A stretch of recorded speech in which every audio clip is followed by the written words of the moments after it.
The following content is provided under a Creative Commons license. Your support will help MIT OpenCourseware continue to offer high-quality educational resources for free. To make a donation or view additional materials from hundreds of MIT courses, visit MIT OpenCourseware at ocw.mit.edu. Now, generally speaking, a proof is going to have 7 characteristics that you want to keep in mind. Good proofs are correct. That's obviously important. Complete. You got to have all the details there. All the key steps have to be there. They should be clear so we can understand what's going on. Brief is good. You don't want to crush somebody with all the details. You want to get to the key points and be crisp. It's really nice if they're elegant. Now, that means clever. It's the mathematician's notion of beauty. Like you go to the art museum and the artist will say, wow, that's a beautiful painting. In mathematics, you say, wow, that's an elegant proof. It's crisp, clever, short, to the point. And it's really the highest compliment you can get. Now, from a mathematician anyway. And there's a lot of judgment that goes into that. Just like in art, there's judgment over what is great art. The proof should be well organized. For example, use lemmas the same way you would use subroutines in writing code. Helps to make it clear. And the proof should be in order. Sometimes you'll see proofs where things are done in a haphazard fashion. All the pieces are there, but they're in the wrong order. Sometimes, and they teach this in some high schools, they teach you to do proofs backwards. And the classic thing there is, say you're trying to prove A equals B. Well, the proof sometimes they'll start with what you're trying to prove, and then they'll do a bunch of steps, and then you'll end up with 1 equals 1, and you'll write a check. Because you went from A equals B to 1 equals 1. And that's, of course, true. Now, that's not a good thing to do. It can be correct if the implications go this way. Because really, you're starting with a fact, 1 equals 1, and deriving A equals B. So if, in fact, the implications work this way, then your proof is right. But most people, especially as you get farther along, think about it going from top to bottom.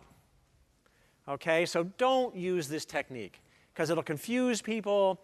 You're liable to make a mistake. Just start with 1 equals 1 and work your way from there, top down, for being in order. Now, good proofs are very much like good code. In fact, one of the reasons we care so much about teaching you how to write a good proof in computer science is so that later on, you'll be able to prove that your programs are doing what you expect, what they're supposed to do. Now, there are many famous examples where programs did not do what they were supposed to do with disastrous consequences. The Airbus A300 was one of the first commercial jets totally operated by software. Could take off, fly, and land totally by software. It was a major advance, in the airline industry. The only problem was that on one of the first flights of the A300, the software accidentally opened the rear door just before landing, and the plane crashed as a result. It's the first plane crash in commercial history because of a software bug. There's a famous radiation device for cancer patients called the Therac 25. It's famous because it got into a race condition occasionally, which caused the device to just slam the patient with radiation so much so, killed the patient. And they had multiple examples of this. Of course, a lot of lawsuits afterwards. How many of you all remember the 2000 election? A few of you do. Okay. This will probably be the last class that remembers that. But that's where, Al Gore was going up against George Bush. Very close election. All came down to recounting the votes in Florida. But in fact, Al Gore got negative 16,000 votes in one county. because of a software bug in the electronic voting booths, which I think they got rid of a lot of them in the election after that because the software was buggy. So poor Al had enough problem with Chads and funny business in Florida, but getting negative 16,000 votes certainly didn't help his chances. Several years ago, a single faulty command in a computer system used by United and American Airlines grounded the entire fleets of both airlines for close to a day because they couldn't do anything. They're all run by computer, and the whole thing was screwed up. So there's lots more examples. We run into this issue all the time at Akamai. Akamai is a company started by MIT folks, by myself and Danny Lewin and a dozen undergrads in the late 1990s. And we deliver a lot of the content you get on the web, Facebook, all the search engines. A lot of the stuff you go to comes from our servers. So we got to be very careful that we don't have software bugs. Now, in fact, we do, and we catch them every once in a while. But if we got a bad one, it would bring down all the sites you go to. You wouldn't be able to go to those sites anymore. And everybody would notice. It would be sort of embarrassing. Now, this really does matter. And this is going to sound a little scary, but someday, probably 30, 20 years from now, somewhere in there, it's possible that all of us, our lives may depend on the software that some of you write. In fact, to bring this home, how scary it is, look at the person sitting next to you. And imagine that in 25 years, your life depends on whether their code does what it's supposed to do. A little scary, That's why we are very motivated to help you learn how to make rock-solid arguments. All right? So you don't have code that fries one of your classmates someday or puts him in a bad plane situation. Now, unfortunately, writing rock-solid proofs is a very hard thing to do. Even the world's best mathematicians mess them up on a regular basis. In fact, it's estimated that 1/3 of all published proofs have bugs, have flaws that render the proof incorrect. The trouble often arises because we get lazy. We don't write down all the details or all the steps because, wow, it's clear. Let's just move on. Now, this can be okay. Not such a good practice, but it dramatically increases the chances of making a mistake. And there's some very famous examples in the math literature from the world's most famous mathematicians. Gauss, and we'll talk about Gauss later during the term. He's one of the most famous mathematicians ever. He wrote his PhD thesis in 1799. And it's usually referred to as the first rigorous proof of the fundamental theorem of algebra. And that says that every polynomial has a 0 over the complex numbers, something probably a lot of you learned in high school. You get a polynomial, you can find roots of the polynomial over the complex numbers. But his thesis contains the following quote: "If a branch of an algebraic curve enters a bounded region, it must necessarily leave again. Nobody, to my knowledge, has ever doubted this fact." Warning signs, buzzers should be going off in your brain. "But if anybody desires it, then on another occasion I intend to give a demonstration which will leave no doubt." So he's using something that he believes to be true. He sort of thinks it's clear, that everybody knows it, but he writes this down. And when you're writing that down, you know there's a problem. And in fact, there's another Fields medalist. We talked about Fields medals last week. Stephen Smale writes that this was an immense gap in the proof that was not filled until 1920, more than 100 years later. So Gauss never could give the proof, and nobody did for over a century more. Remember the Poincaré conjecture from last week? We had Colbert talking about that. In 1900, Poincaré claimed it was a simple fact. 4 years later, he decided it wasn't so simple, and he demoted his claim to the status of a conjecture. And of course, this became the famous Poincaré conjecture, which took another century to solve. All right, so when you think you see yourself doing this, famous mathematicians do it too, and it catches them. So you want to not try to do that. Now, in fact, just to really bring home the point, we've made a top 10 list of proof techniques you should not use in 6042. So everybody go to the handout here, fact, there's a lot of them on the back too, but on the front page there's the top 10. So we're going to go through these. These are the ones we've most observed in 6042 over the years. Number 10, proof by throwing in the kitchen sink. The author writes down every theorem known to mankind and then adds a few more for good measure. Now this is good because when you're questioned later, you're trying to get a better score on your exam, you say, look, the proof contains all the key facts. They're all here. And so that does help. You get extra credit if all the facts are there. We have literally seen students copy over their crib sheet if they got enough time for a problem they're not knowing how to solve, just to get all the facts in there. Number 9, proof by example. The author gives the case n equals 2 and suggests it contains most of the ideas of the general proof.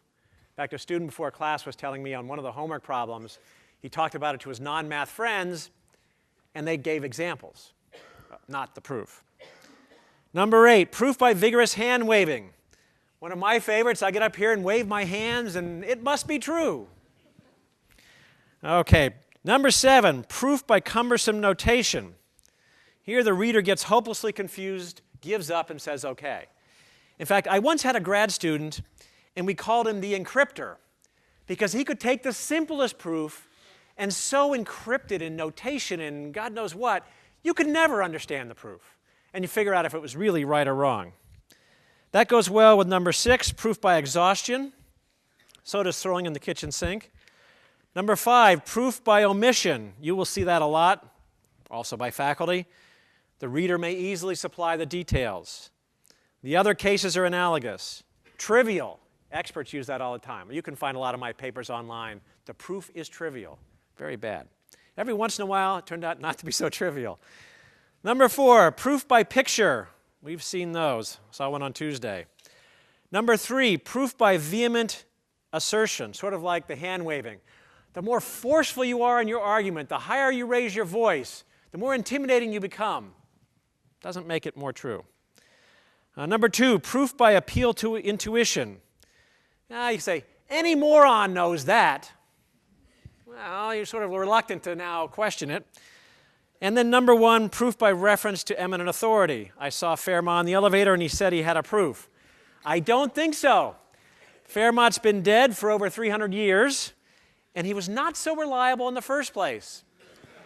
In fact, he has one of the most famous assertions that turned into a conjecture called Fermat's last theorem. And it was not really a theorem by the time he died. How many people have heard of Fermat's last theorem? Raise your hand. Yeah, pretty famous. It's the one theorem he proved that actually he didn't prove. It says for all n bigger than 2, there does not exist an x, y, and z in the natural numbers, plus the positive natural numbers, such that x to the n plus y to the n equals z to the n. Now, of course, for n equals 2, that's just the Pythagorean theorem. You can find like 3, 4, and 5 when you square them, satisfy that. But it says this does not work for any higher value, any higher power than 2. Now, in 1637, Fermat wrote in the margin of a book that he had discovered a proof of this result, but the proof was too long to fit in the margin. And so he wasn't going to supply the details there. And he never did supply the details, and it took 350 years and hundreds of pages. A fellow named Andrew Wiles, took him personally over 10 years. He more or less locked himself in his room for 10 years, produced hundreds of pages, and he finally did prove Fermat's last theorem. Fermat was right about one thing. It would not fit in the margin. At least there's no proof that we know of that would fit in the margin of a book. Any questions on proof technique? We're going to pound a lot on this over the next few weeks. All right, next we're going to look at a class of puzzles that was very popular in the late 1800s. Now, in these puzzles, you have a grid of letters or numbers, and you got to slide the letters and numbers around to put them in order. And so as an example, here's the problem on a 3x3 grid or an 8 puzzle. You want to find a sequence of moves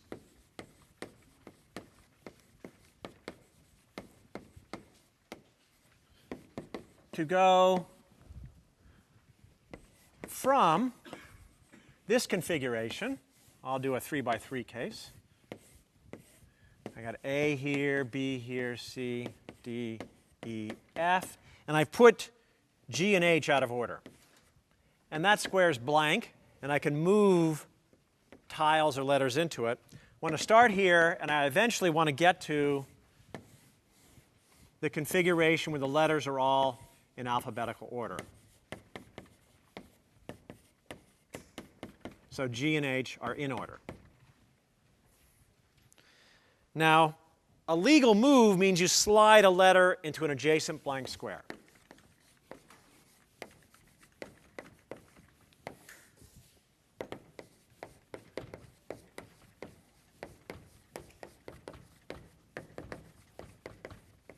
And you can go in a row or a column.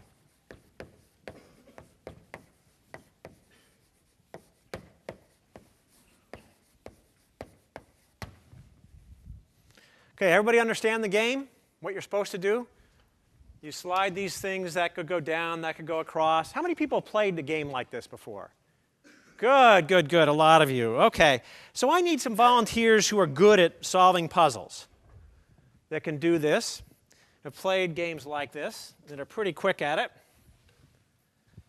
All right. So I've got it here. All right, who'd like to come down? There's prizes if you can solve this. What we're going to do is solve this and see if you can solve it in 3 minutes. But I need 3 students to come on down and do this. Who'd like to volunteer? Who thinks they can handle puzzles under pressure? So you got the G and H out of order. See, it's not so hard. You move the F down there. I don't know. Play around like that. So I need some volunteers. Who'd like to come down and do this? You can win candy. I got candy here. There's even a prize if you don't make it in 3 minutes. Who wants some candy? Nobody? What's that? There is. Come on down. All right. Now, who's going to help him out?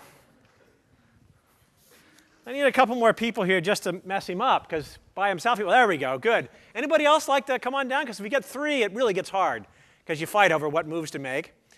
Now, what I'd like you all to do is sort of scream out possibilities for them. Like you figured out there, if you scream out, that'll really screw them up. OK, so now you can't pick them up. You just got to slide them around. And you can go, and we'll go to 256 and see if you can solve it. If you can solve it, you guys get candy. And if you can figure it out there, let them know. No, you can't use the gray area. All right, you got about 2 minutes. Oh, they got the G and H in order. Everything else is pretty well screwed up, though. What do you got? A, B, C, D, E, F, H, G. No, that's where you started, guys. That's not it. It was close, yeah. Just one was out of order is all, but just one letter at a time. There you go.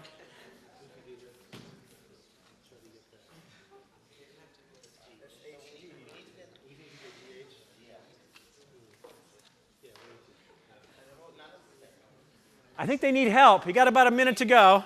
You cannot see anything. You can't see anything. Well, I don't know if it would help. You want to show them where you are?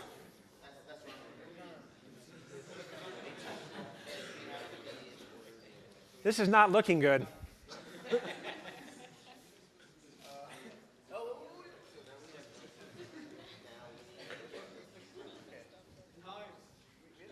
Yeah, we're pretty close to the end here, guys.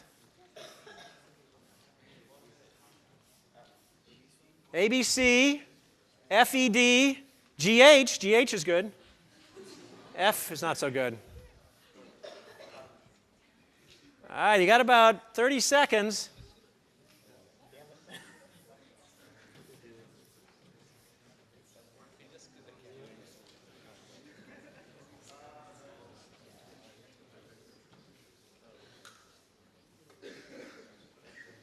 Whoa, what are you guys doing? One at a time here. One at a time.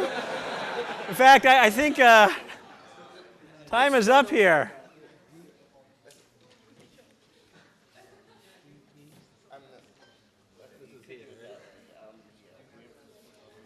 All right.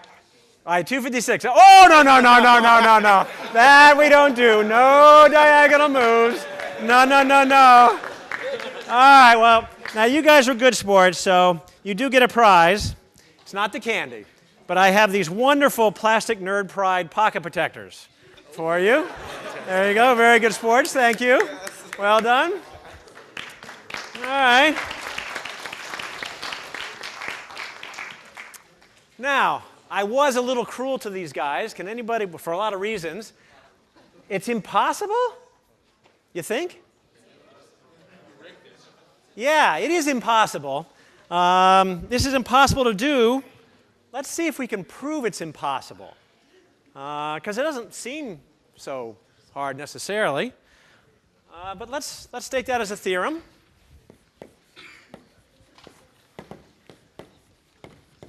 There is no sequence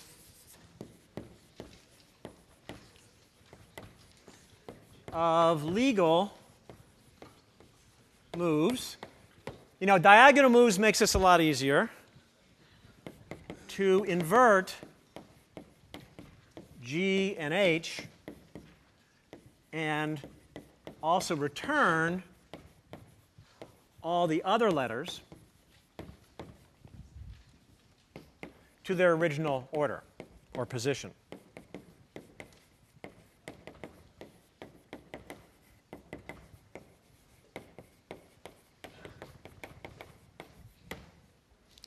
Now, to prove this, we're going to use what's called an invariant.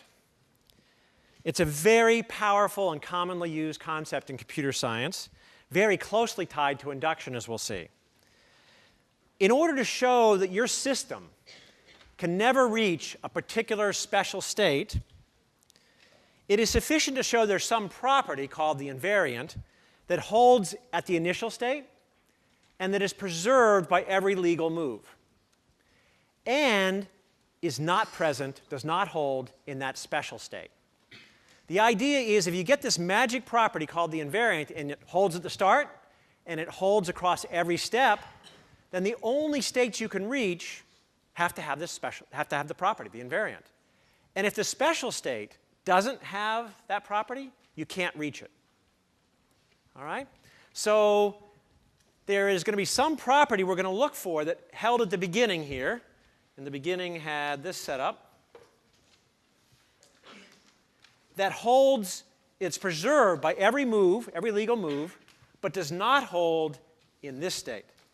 And therefore, you could never reach this state legally. So they were doomed. So we got to figure out what that property is. And that's always the trick in analyzing systems or algorithms is what's that key property, the invariant property. So to figure out the invariant, we sort of have to look at what happens during a move in this system, a transition. Well, there's two kinds of moves. There's a row move. And an example of a row move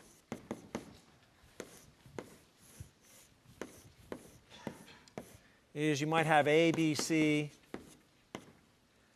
D, G, E, F, H. And I'm going to move the G in its row to the blank square. So it would become this state.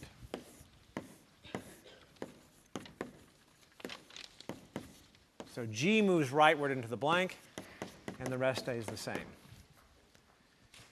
Now, when I make a row move, did the relative order of the items change? No. In fact, of course, to be precise, I better define what relative order means, or the natural order. So by the natural order, I mean this ordering. 1, 2, 3, 4, 5, 6, 7, 8, 9. So if I look at the order here, G moved from 5 to 6, but didn't change its order with respect to any of the other guys. All right, let's state that as a lemma.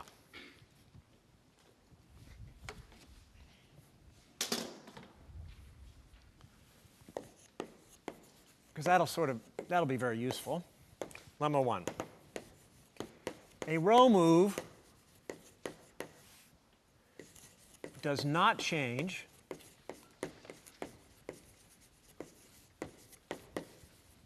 the order of the items, of the letters. Proof, well, it's obvious. No, you can't let me get away with that, right? Because I'm not going to let you get away with that on homework. That's not so good. So we've got to be a little more careful in the proof here. Otherwise, we'll just head down the path to trouble. So let's sort of specify, what does a row move mean? Just get a little bit of math and specification around it. Well, in a row move, we move an item, a letter,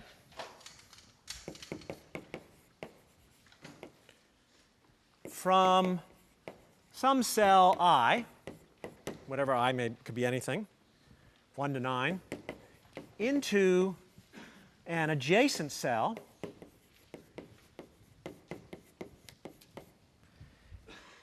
What are the possibilities for the adjacent cell? Plus or minus 1, yeah. Okay, into cell I minus 1 or I plus 1. Nothing else moves.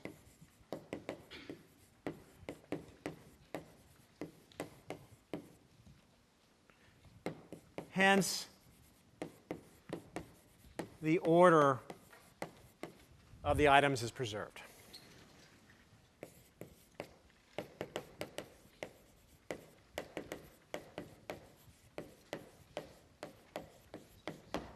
Because if you're going with I to I plus 1, everything else is in I minus 1 or less, I plus 2 or more. Relative order does not change in this case. All right, and I'll claim that's enough. All right, you know that I've thought about it a little bit. I've really quantified that I goes to I minus 1 or I plus 1. Nothing else moves. Therefore, we're done. Now, I could have added some more sentences here like I talked about, but this is probably enough in this case for this guy. So let's then look at in fact, if we only had row moves, there's not much that happens. The order never changes with row moves. So we never get there, but column moves are more interesting.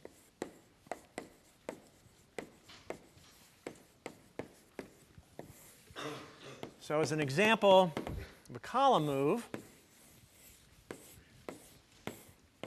we have A, B, C, D, F, H, E, G. Say I move the G up. Then I would get this one. A, B, C, D, F, G, because G moved up, H, E. So G went to there. Did the ordering change for this move? Yeah. How so? What things changed order? Which pairs of letters changed order?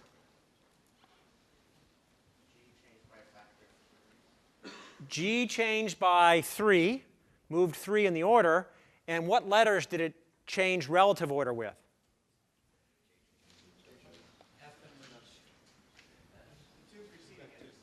Yeah, the 2 preceding it. G used to be after H and E. Now it's before H and E. All right, so it changed relative order with 2 items. It changed its position by 3, moved up 3 in the ordering, and so it changed order with the 2 in between. Let's look at another one. Because we're really doing these examples to hunt for an invariant, is what we're trying to do here. Something that will let us prove we can never get to the desired state. All right, let's look at this one. A, B, C, D, G, H, E, F goes to, I'm going to move B down this time. A, C, D, B, G, H, E, F. So B moves down. The relative order changes. Which pairs got changed in their relative order?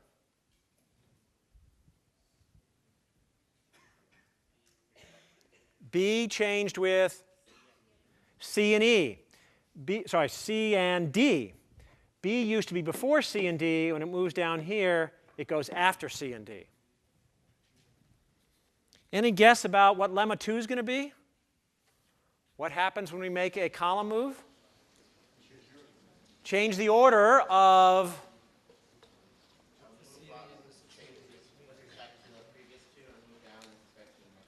good. So a column move changes the order of a guy with the previous two or the next two, which means the relative order of two pairs change. So let's take that as lemma 2. Yeah, when we say don't do proof by example, we don't mean don't try examples. Because by trying examples, you find out what you're trying to prove. Right? So that's good to do. A column move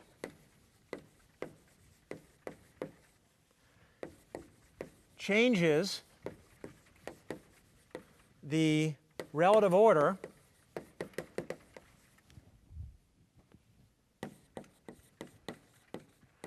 of precisely two pairs of items.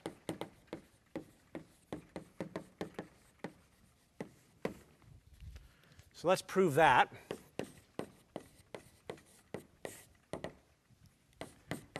In a column move,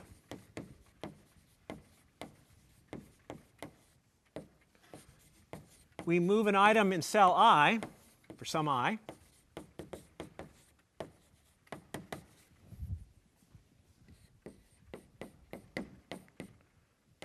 To a blank spot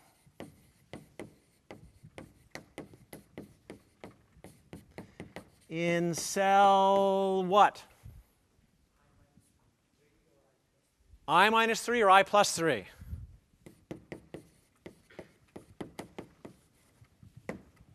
Okay. And just to see that, let's draw out the natural order. I got 1, 2, 3, 4, 5, 6, 7, 8, 9. Column moves could be here, 1 to 4 and 4 to 1, 2 and 5, 3 and 6, 4 and 7, 5 and 8, 6 and 9. All 12 possible column moves this works for. They're always separated by 3. And when an item moves 3 positions,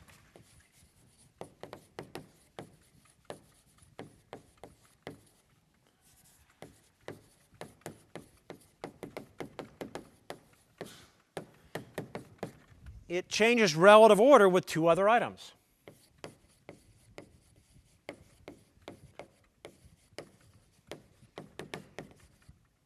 And you can even write down what they are. It's I minus 1, I minus 2, or I plus 1, I plus 2. Those are the guys it changes order with. All right, we got 2 lemmas here. That one's done now.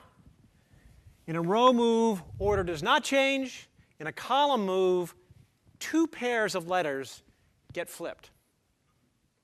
That's all you can do with this puzzle now. So can anybody think of something we can work with to get an invariant here? Something that won't change? What we should be focusing on? Yeah? You can only switch 2 pairs of items at a time. So if if you don't have an even number of things at a place, you can't switch from one thing to another. Yeah, that's good. So really to focus in on there is if you have an even number of things out of order to start, you're going to have an even number forever because you can only change 2 at a time. That's a great idea. Let's really specify that now and define that. A pair of letters or items, call them L1 and L2, they form an inversion, or called an inverted pair.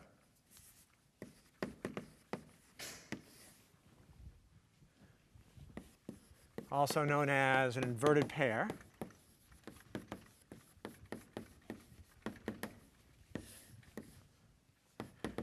If L1 precedes L2 in the alphabet,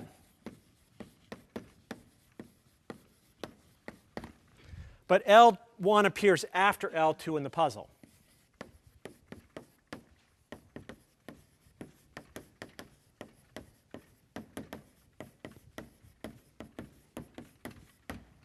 All right, so that is an inversion. So for example, let's see, how many inversions do we have in this case? Got A, B, C, F, D, G, E, H. How many inversions are there in that state of the puzzle?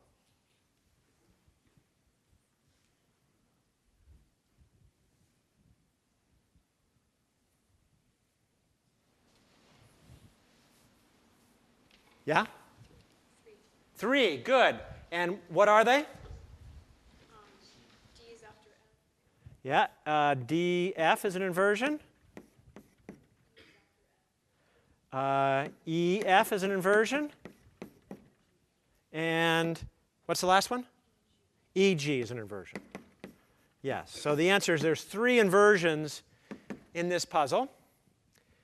And if I keep doing row and column moves to this, what do I know about the parity of the number of inversions? Will always be odd. That's sort of interesting. Okay. Now, how many inverted pairs are there in the start state, way back over here? How many inverted pairs here?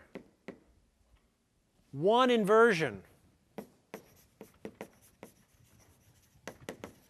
How many inversions here? 0. All right. And can you see where we're going to head here now? If I started with 1, that's odd. And every time I do a row move or column move, it's going to stay odd. And I can never get here. Is that clear, what we're trying to do? So let's keep doing it. All right, let's go over here.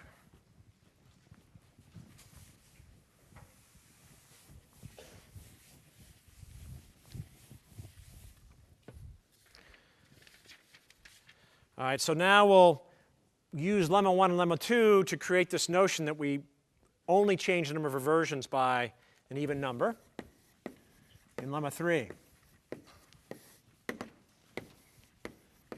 During a move,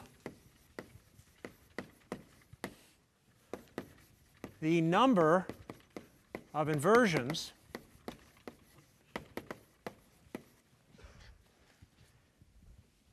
can only increase by 2, decrease by 2, or stay the same.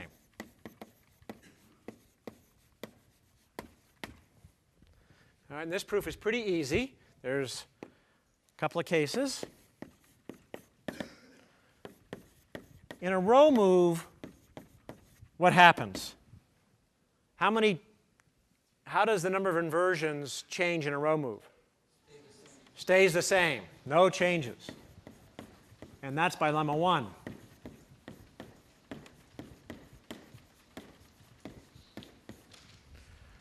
Now in a column move, there's 3 cases.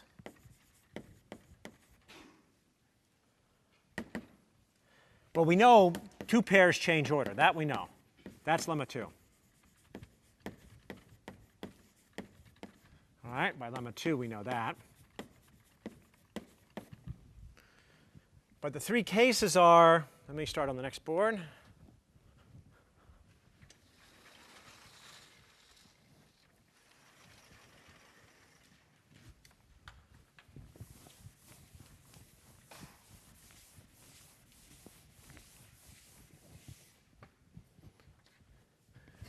So case A is that both of the inverted pairs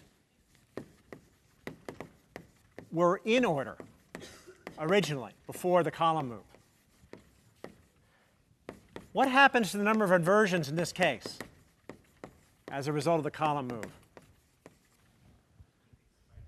Goes up by 2.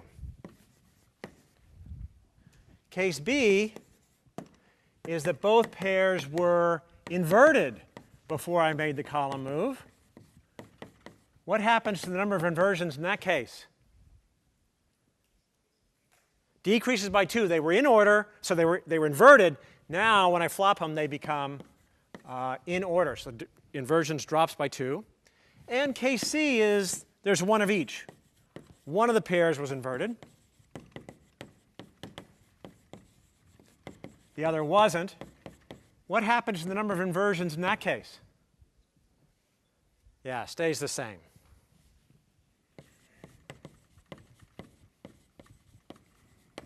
All right, and we're done. That's what the lemma says. It can go up by 2, down by 2, or stay the same. All right, now a simple corollary of this is that during a move, the parity, i.e. even or odd, of the number of inversions stays the same. It can't change at all.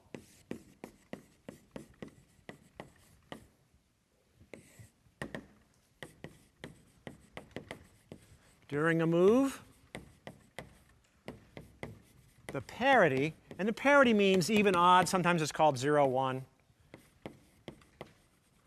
But the evenness or the oddness of the number of inversions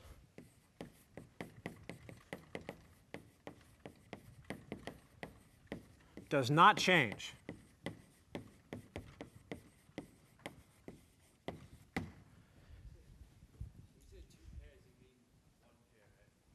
Where?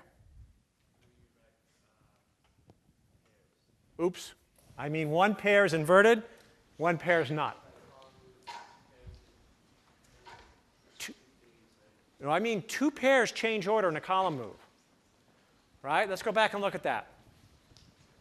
So I'm doing a column move. For example, G goes up, GH changes order, GE changes order. G changes order with these 2 guys, so there's 2 pairs that got flipped. All right? So in a column move, 2 pairs reverse their order. If they were in order, they become inverted. If they were inverted, they become in order. Any other questions? Yeah? So we're saying that letters can be members of like more than one pair? Yes, a letter can be in, the letter is in 7 pairs, because there's 7 other letters. And in fact, we're looking at a space of, what, 8 times 7 divided by 2, 28 pairs of letters. So there could be 28 inversions if they're all out of order. Any other questions? Okay. Well, we're getting there. We're almost done. I got to prove this corollary that during a move, the evenness or oddness of the number of inversions does not change. And that's because adding or subtracting 2 from a number does not change its parity. Stays odd or stays even. So adding or subtracting 2 does not change the parity.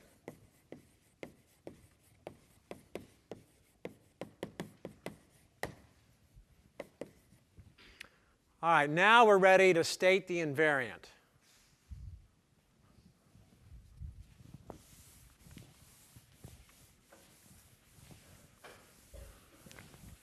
Anybody tell me what the invariant is going to be? What's the invariant going to be in this system?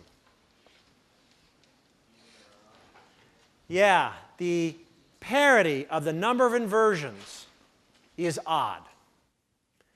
Because it starts that way, it's preserved, and it won't hold in the desired end state that we're looking at. So we can state that as follows.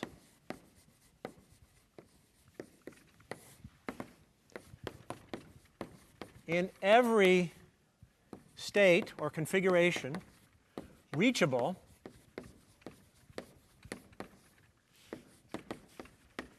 from the start state, which is A, B, C, D, E, F, H, G, which are out of order, the parity of the number of inversions is odd. All right, and the proof will be by induction. And invariant proofs are always by induction.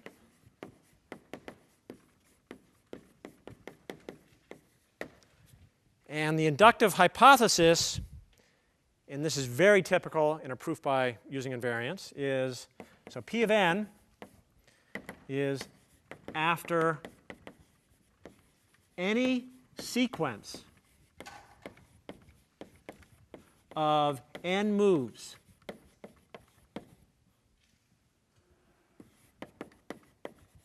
from the start state.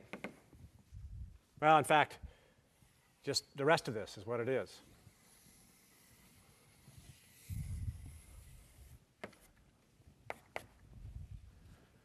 All right, so our inductive hypothesis is P of n after any sequence of n moves. So n is the number of moves you took to get there. From the start state, the parity of the number of inversions is odd. That is the inductive hypothesis. This is the invariant, and they become one and the same. And the parameter n is the number of moves you've taken. And that's how you set up a proof using an invariant. It always looks just like this.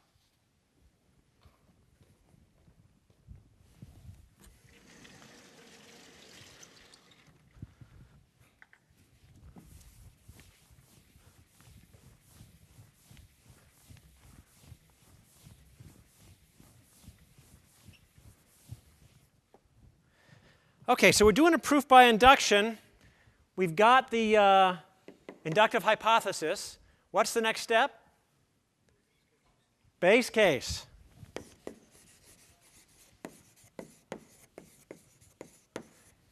And in these circumstances with a proof by invariant, the base case is always 0. We haven't made any moves yet.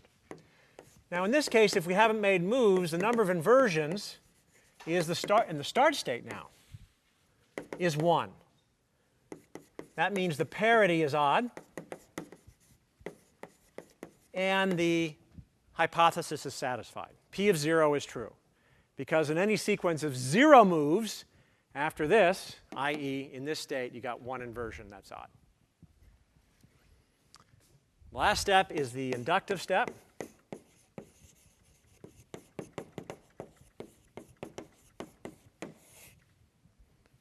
And here we need to show for any n bigger than or equal to 0, we need to show P of n implies P of n plus 1 is true. All right, the standard thing.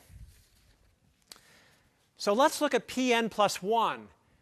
That's talking about where we are after a sequence of n plus 1 moves in the puzzle, in the start state. So let's consider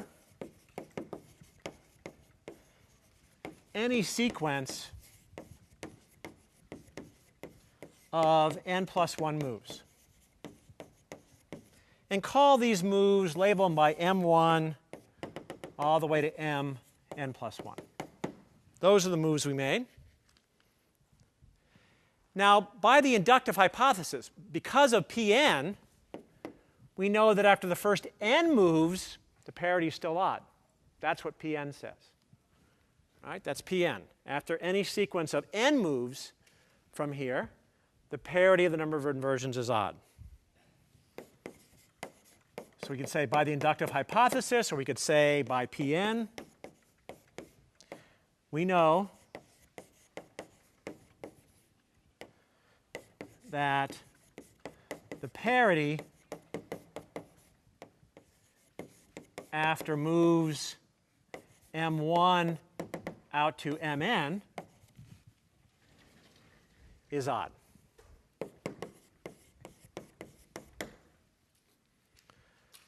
Now, by corollary 1, do we still have corollary 1? Lemma 4. Corollary, yeah, good. We got corollary 1. During any move, the parity doesn't change. That says from the nth, after the nth move to after the n plus first move, one extra move doesn't change the parity. So it's still odd.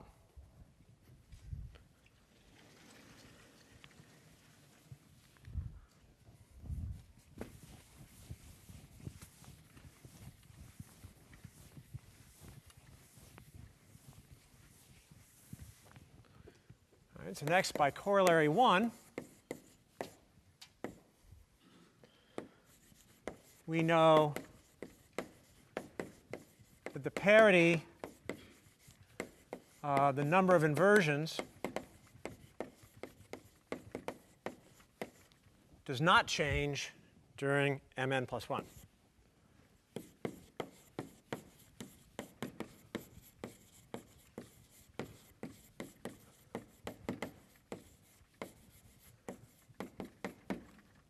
Therefore, this implies that the parity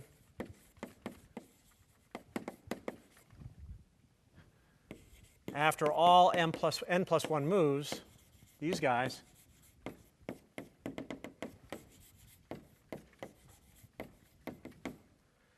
is odd. Started odd. It stayed odd after the first n. It stayed odd during the n plus first. So it's odd. And that's exactly the statement of Pn plus 1. So we've completed the induction. We've shown that Pn implies Pn plus 1. All right, so now we've, any questions so far on this? Yeah? What's the difference between a lemma and a corollary? You know, really, there's not a lot of difference. Corollary usually is something that's a simple consequence of something else. And the corollary had a pretty short proof.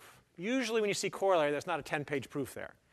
Lemma is something that you're going to use as a tool for a bigger thing, often a theorem or another lemma. In fact, now we're going to get to the theorem, which is sort of the final thing, the thing we're really after. And that's sort of the big deal. And now the proof will be simple because we've done all these lemmas and corollaries. Any other questions? All right. In fact, did I write? Oh, the theorem. Yeah, the theorem's up here, right? There is no sequence of legal moves to invert G and H. In other words, the students were screwed. They couldn't do it fairly. So let's prove the theorem now.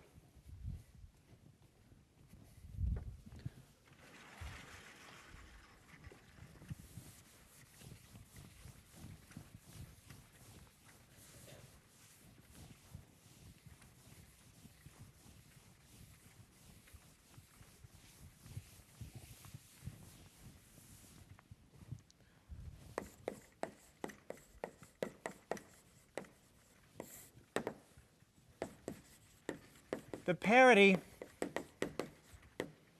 of the number of inversions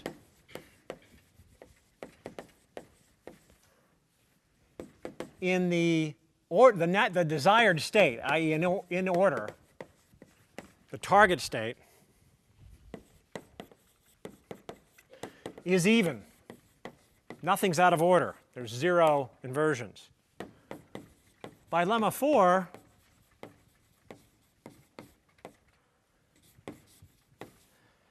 the desired state cannot be reached from the start state because its parity is odd.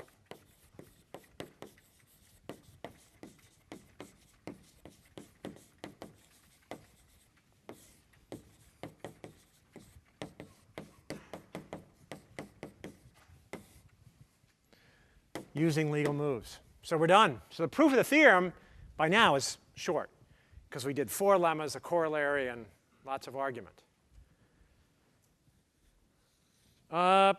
Could you have solved the puzzle if I allow the blank to be somewhere else at the end?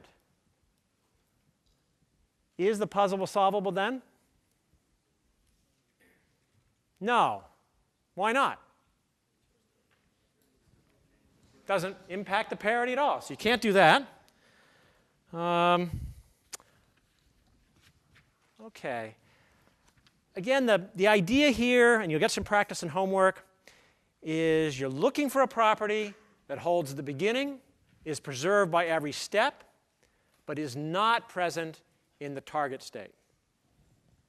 All right? Now, actually, this puzzle was enormously popular in the late 1880s. In fact, there was a $1,000 prize offered for anybody who could solve the larger version. Back then, it was the 15 puzzle, which you can still buy today. Same problem on a 4x4 grid. Exactly the same problem. A pair is out of order. You got to get them in order. You can't do it. Now, the proof you can't do it is a little harder. Same idea. One extra idea in it, one extra lemma, and that's for homework. All right, so you'll go through and see exactly the structure with one extra little trick in it. But back then, I guess most people didn't, well, of course most people didn't realize it wasn't doable, so they could offer this prize safely. You know, $1,000 then, probably worth $250,000 today. Any questions on the 8 puzzle? Or yeah? The inductive steps, when he said by inductive hypothesis, meaning that for the after, shouldn't the first term be M0? Let's see. No, the moves are, we have the first move is M1, the second is M2. Now, when I talk about 0 moves, that means no moves have taken place. I'm still in the start state. So a move is a transition between states. So you could have state 0. That's the start state. State 1 would be the move, state after move 1. Have I got that right here? So the inductive step, I'm showing that, yeah, P0, I need to show P0 implies P1, P1 implies P2, and so forth. And Pn is the parity of inversions after n moves. So you could have state S0. We didn't label the states here, but you could have state S0. Yeah? So in this problem, we assume that everything should be defined as a row move or a column move. Yeah. How do we know when those types of assumptions are valid? Well, that's a good question. OK, so really there's 2 cases. We'd have to sort of, to be really precise, we should have argued there's only 2 types of moves, a row move and a column move. And in fact, if you look at what can move into a blank square, there's 4 guys that can do it. The guy above, the guy to the right, the guy to the left, and the guy below. 2 of those are row moves, 2 are column moves. So that's right. To really pin down the details, we should have checked those are the only 2 possible moves. And if there was a third kind of move that I hadn't considered, this proof would be bogus. That's a good question. Any other questions? OK. Now, I think probably you see why the invariants are important. But you know, say that someday you're building software to run a nuclear reactor. Now, there's a certain state you'd really like to avoid, meltdown. And you'd like to be able to prove that in any sequence of moves that happen in your reactor program, you never reach the meltdown state. Well, you'd use invariants to do that. Or if you're building software for an airplane, you'd like to never reach the crash state. Or if you're building a radiation device, you never want to get in a state that fries the patient. So these things actually, this is an important notion. All right, for the rest of the day, we're going to talk about a different kind of induction called strong induction. It's very similar to ordinary induction, but it's a little easier to use when solving certain problems. Now, like regular induction, strong induction can be expressed with an axiom. So let me show you the strong induction axiom.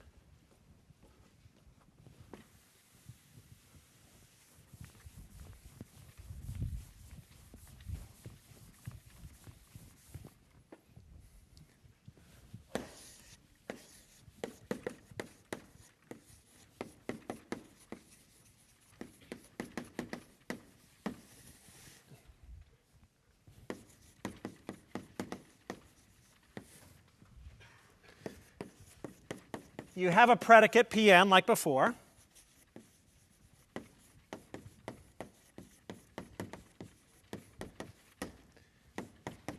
If P0 is true, your base case, and for all n, it's not Pn implies Pn plus 1. It's P0 and P1 and dot, dot, dot, and Pn are all true. Then Pn plus 1. OK, if this is true for all n,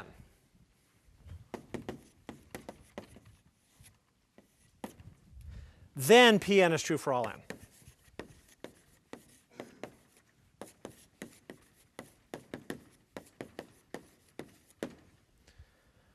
All right, now the only difference between strong induction and ordinary induction that we did last time is this part.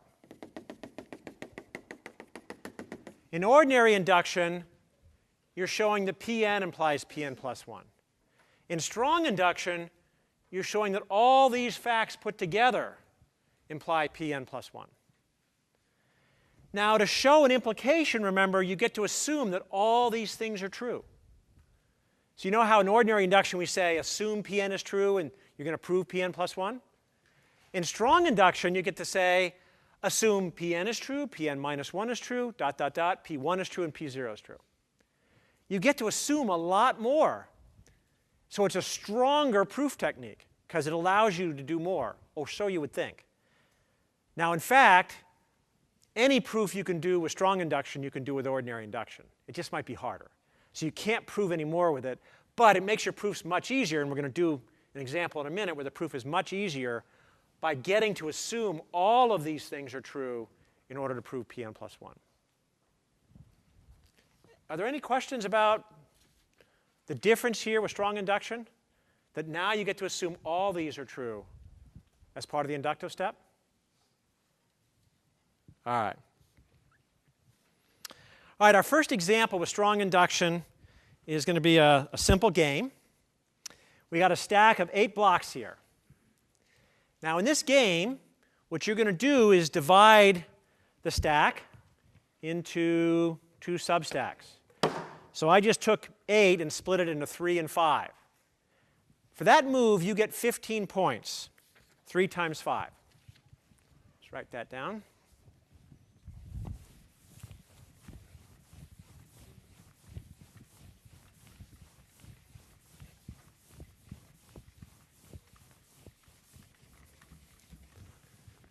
Okay, so this will be, it's called the unstacking game.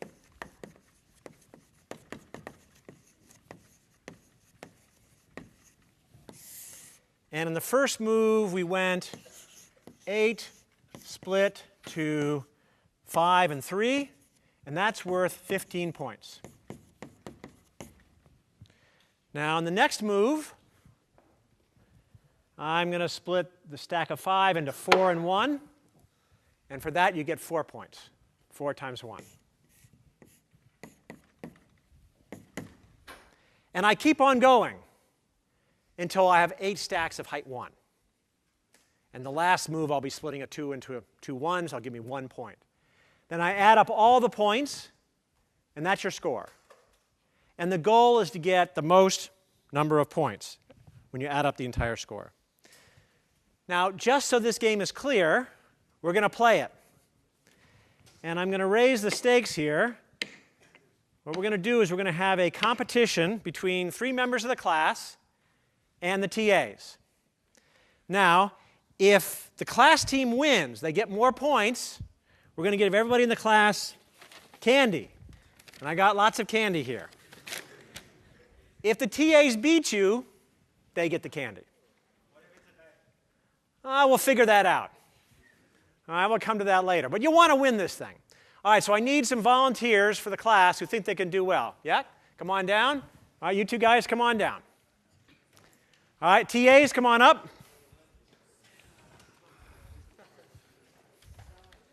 Now, I want you to make some noise if you think your 3 class reps here can beat the TAs.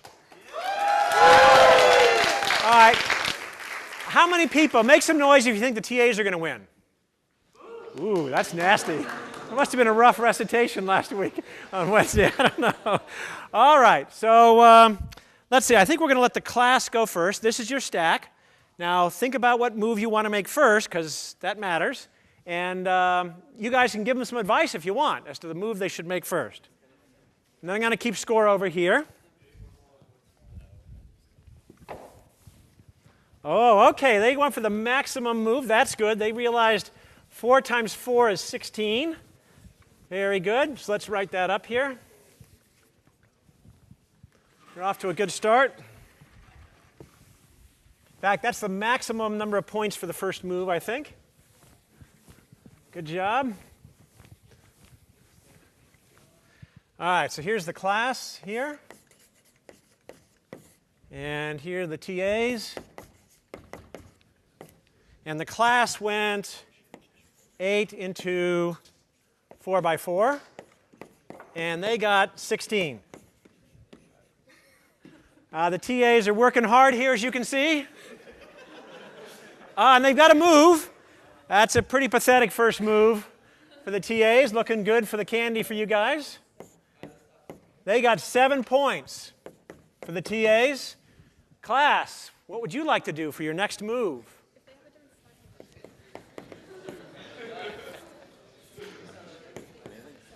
You can't start over now. Too late for that.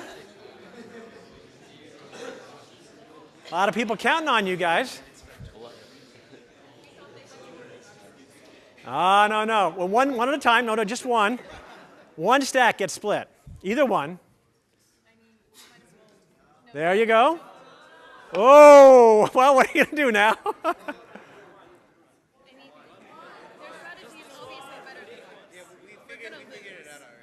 The TAs are convinced they're going to lose. 3 and 1. Okay, good. All right. Interesting.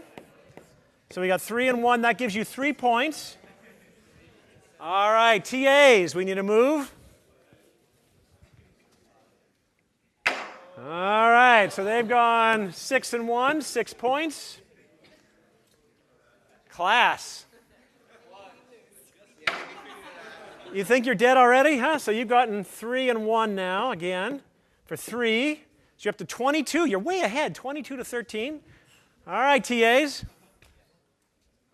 They look a little disorganized to me. What do you think?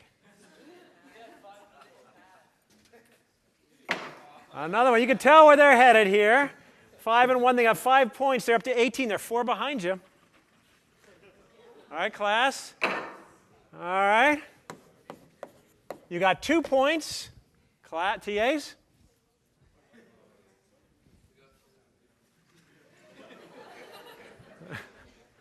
You really think they know how to do this best? I don't know.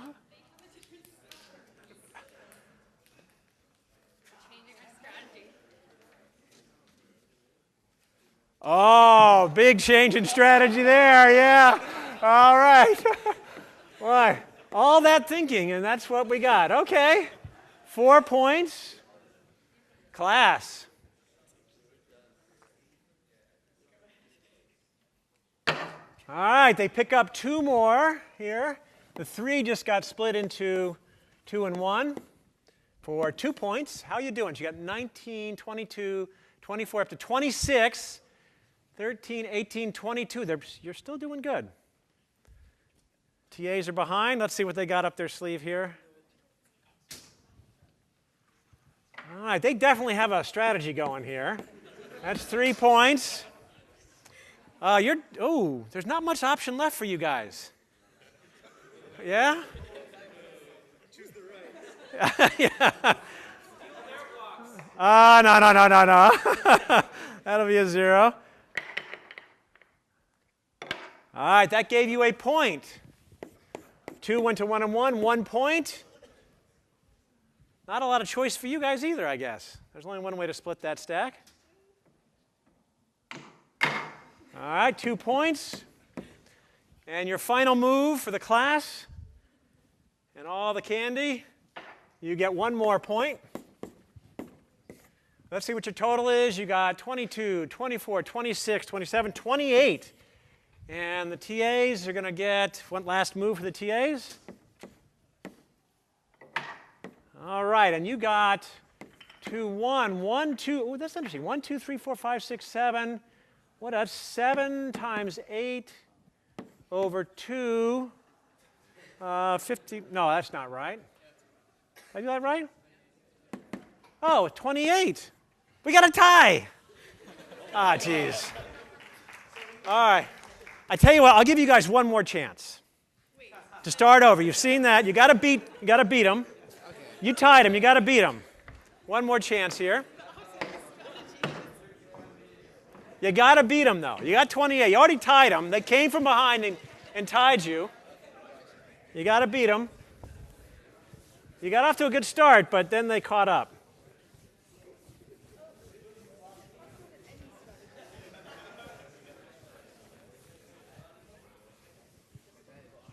Oh, now your class reps had an interesting thought here. They ask, is it possible that any strategy gives 28? I wouldn't do that to you, would I? Yeah, probably. Any ideas? Can you beat 28? They're already eating the candy. In fact, you can't beat 28, and you can't do worse than 28 either, because every strategy gives 28. So I guess we're going to have to throw it to the class to vote who should get the candy. So if you think your reps really should win this and you should get the candy, make some noise. If you think your TAs should get the candy, make some noise. Whoa. All right, so you get the candy, so why don't we, here, help pass out the candy here. We got plenty of bags and baskets. Take it all up on both sides and pass it out.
Okay, is everybody getting some candy up there? We should have enough for everybody unless somebody got really hungry down here in front.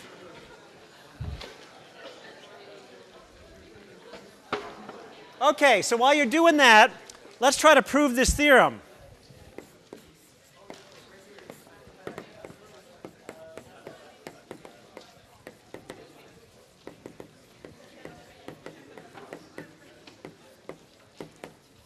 So the theorem is that all strategies for the n-block game produce the same score. It wasn't a coincidence for 8.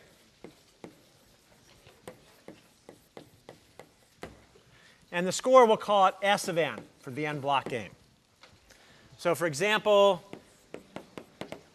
we're going to try to show that S of 8 was 28. So what strategy do you think we're going to use for the proof? Strong induction. So you want to write that down, proof by strong induction.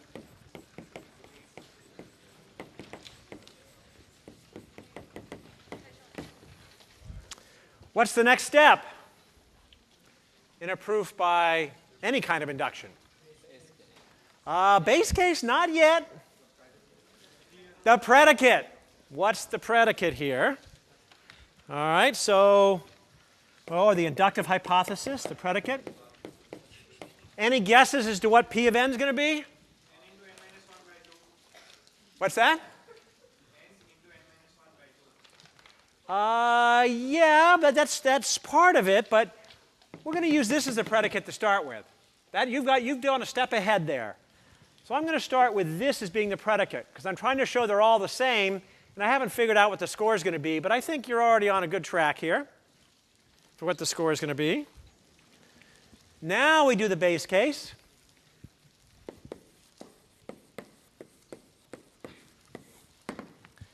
So we take n equals 1, the one block game. S of 1 is 0. We never took a move. We never got a score. There was only one block. We ended before we started. So that's OK. And now we have the inductive step. And here we get to assume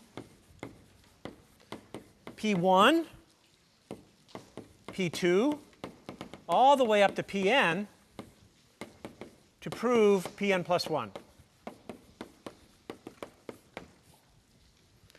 And so now we look at n plus 1 blocks,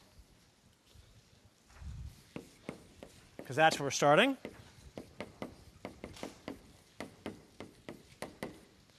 So we have n plus 1, and we split it somehow. And it could be any split. We might have k on one side, and then n plus 1 minus k on the other side for any k between 1 and n. And let's figure out our score for that scenario. Well, we get the product of these numbers for the first step. We get k times n plus 1 minus k for the first step. And then as we recurse and we split up that block of k blocks, how many points do we get for splitting that all the way down? P of k, because that's the induction. We can assume that as part of the induction hypothesis. And how much points do we get for splitting this stack all the way down? Yeah, P of n plus 1 minus k. And do you see why strong induction is coming in handy here? For the TA strategy, k would be 1. We know P of 1 is 0. And you would just need ordinary induction. This would be P of n. But for a general strategy, it could be any split. So we need to have all these assumed here. Makes it much easier when you're using strong induction. All right, so this is our total score for the game for n plus 1 blocks. And we're trying to show it doesn't depend, it just depends on n. And then it doesn't depend on k. Does that depend on k?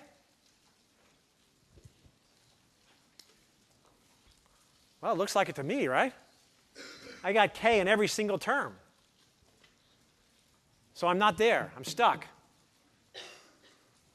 You see why I'm stuck? Because I'd like to be able to say that the score I get for the n plus 1 block game, this is Sn plus 1, is the same for any sequence of moves. It doesn't even depend on k. But I can't do that. What do you do when you're stuck with an induction proof? What's one of the tricks? Make it stronger. Make it stronger, which means I get a stronger induction hypothesis.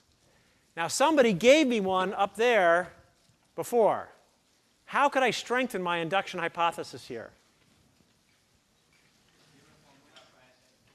Give the formula for Sn. That would make it stronger. I tell you what it is. What's a good guess for the formula here? Factorial. Well, is S of 8 8 factorial? Nah, not so good. Yeah, that's a better guess. Equals n times n minus 1 over 2. And in fact, what 8 times 7 over 2 is 28. It works here. Let's check another one. What's S of 2? 1. Well, 2 times 1 over 2. Ooh, it works. What's S of 3? 2 the first move, then one more. It's 3. 3 times 2 over 2 is 3. Ooh, it looks good. So now I've got a stronger induction hypothesis. Not only is it always the same, it is that number is your score. Let's see if that works. Let's plug that in now. So base case, let's check it out, is 1 times 1 minus 1 over 2 equal to 0? Yes. All right, let's plug it in here now. Well, P of k would be now k minus 1 over 2. This would be n plus 1 minus k, n minus k, over 2 plus this one here. All right, I got to add all these things up and see if it equals that expression for n plus 1. Let's do that. All right, I get 2kn plus 2k minus 2k squared. I'm putting all this over 2. One giant mess over 2 here. Plus k squared minus k, yikes, plus n squared. Well, let's write it just as n plus 1 times n. All right, minus kn minus k minus kn, all over 2. And now let's cancel. 2 kn's here, cancel kn, kn. 2k cancels k and k. 2k squared minus 2k squared cancels k squared. Oh, and I forgot plus a k squared from here and here. So I'm left with n plus 1 times n over 2. That is Sn plus 1. And the k disappears. We've established now the stronger induction hypothesis. So not only did we prove that every set of unstackings gives you the same score, we proved the score is, for n blocks, n times n minus 1 over 2. All right? Oh, that's pretty good for strong induction. Lets you do some pretty powerful things. OK, very good. That's it for today.